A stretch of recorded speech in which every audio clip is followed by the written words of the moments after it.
नमस्कार दोस्तों, स्वागत है आप सबका मेरे YouTube चैनल बात निकलेगी तो फिर दूर तलक जाएगी। जैसा कि जो लोग मुझको देख रहे हों उनको पता होगा कि कुछ समय से मैंने YouTube पर अपने वीडियोस डालने बिल्कुल बंद कर दिए थे। इसकी वजह ये थी कि YouTube मेरे चैनल को बिल्कुल भी रीच नहीं दे रहा है। भाई कोई पसंद कर रहा है, नहीं कर रहा है, लाइक कर रहा है, नहीं कर रहा है, कम से कम व्यूज़ तो होने चाहिए। इसलिए मैंने गुस्सा करके, कहना चाहिए गुस्सा होकर के YouTube पर अपने वीडियोज़ डालने बंद कर दिए थे। लेकिन वो कहते हैं ना कि अगर एक बार आपको जन जागरण की आदत पड़ जाती है, लेक्चर देने की आदत पड़ जाती है, अपनी बात लोगों को बताने की आदत पड़ जाती है, आपको अगर समाज में होती हुई गलत चीज़ें नज़र आने लगती हैं और आपके अंदर ये अकुलाहट होने लगती है कि ये जो गलत हो रहा है, ये जो चीज़ें समाज में हो रही हैं, जो गलत परसेप्शंस बनाए जा रहे हैं, जो गलत नैरेटिव बनाए जा रहे हैं, हमें इसके बारे में लोगों को आगाह करना चाहिए, इसके बारे में लोगों को बताना चाहिए, इसके बारे में जन जागरण करना चाहिए। तो आप लाख चाहें, आप अपने आप को रोक नहीं पाते हैं। बस इसी वजह से मैंने फिर से ये वीडियोज़ बनाने शुरू कर दिए।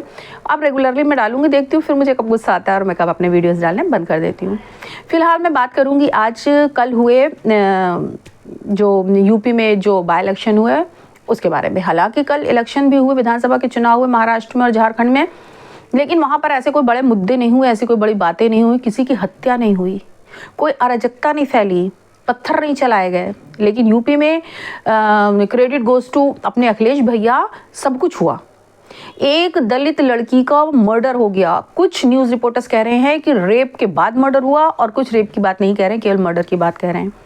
जो कुछ भी हुआ, एक दलित लड़की के संग इतनी विभत्स हत्याकांड हुआ उसके साथ, और उस पर ये अखिलेश जो उचक उचक कर सब जगह कह रहे हैं कि वहां पर रोका जा रहा है मेरे वोटर्स को, वहां पर रोका जा रहा है मेरे वोटर्स को। अरे किसी के चेहरे पे लिखा है कि वो तुम्हारे वोटर्स हैं कि बीजेपी के वोटर्स हैं? कैसे तुम ये डिसाइड कर रहे हो कि तुम्हारे वोटर्स हैं? अगर मुस्लिम मेजोरिटी एरिया है तो वो तुम्हारे वोटर्स हैं। किस आधार पर तुम कह रहे हो कि तुम्हारे वोटर्स हैं? इसने इतनी हाय तौबा मचाई, ट्विटर पर धड़ाधड़ वीडियोस के वीडियो शेयर करे। इसने वीडियोस तो शेयर करे छोड़िए, सरेआम बंदे ने धमकियां दी हैं। धमकियां किसको दी हैं? हमारे ये जो लोकतंत्र का चौथा स्तंभ होता है, यानी रिपोर्टर्स को, पत्रकारों को धमकियां दी हैं।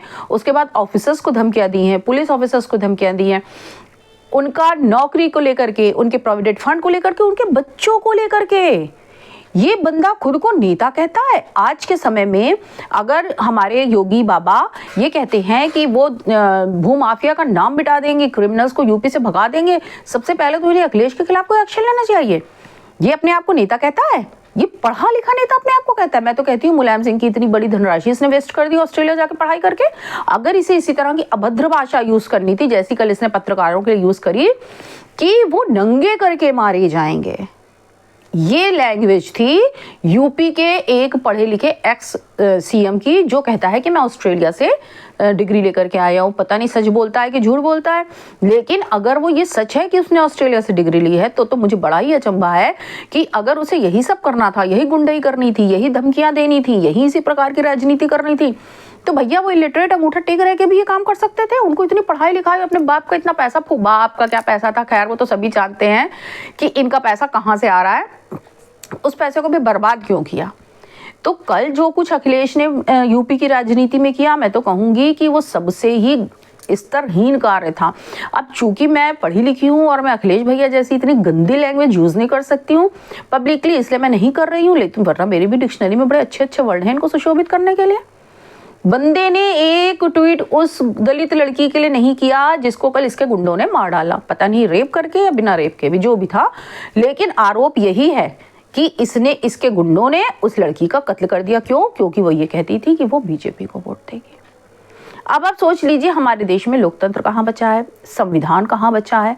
जो लोग लोकतंत्र और संविधान की दुहाई देते हैं, जब वो लोग इस प्रकार की गुंडई करेंगे, इस प्रकार की अराजकता करेंगे, इस प्रकार के क्राइम्स करेंगे, मेरे डिक्शनरी में जो कुछ भी कल अखिलेश ने किया वो क्राइम के अंतर्गत आता है। किसी को धमकी देना, उसकी नौकरी को लेकर के, उसके प्रोविडेंट फंड को लेकर के, और खास करके उसके बच्चों को लेकर के ये धमकी होती है। और मेरी सरकार से और साथ में सुप्रीम कोर्ट से भी गुजारिश है कि वो इस आचरण पे इलेक्शन कमीशन भी, उसको भी आचरण पे किसी ना किसी प्रकार का प्रतिबंध लगाना चाहिए। साथ ही साथ मैं मोदी जी से भी कहूँगी कि भाई अगर आप इसी तरह सबको छूट देते रहेंगे तो आप इस देश को अराजकता के हाथों में जाने से बचा नहीं सकेंगे। इसी संदेश के साथ मैं आज का अपना वीडियो यहीं समाप्त करती हूँ। मिलते हैं, बात निकलेगी तो फिर दूर तलक जाएगी कि अगले एपिसोड में। तब तक के लिए जय हिंद, जय श्री राम।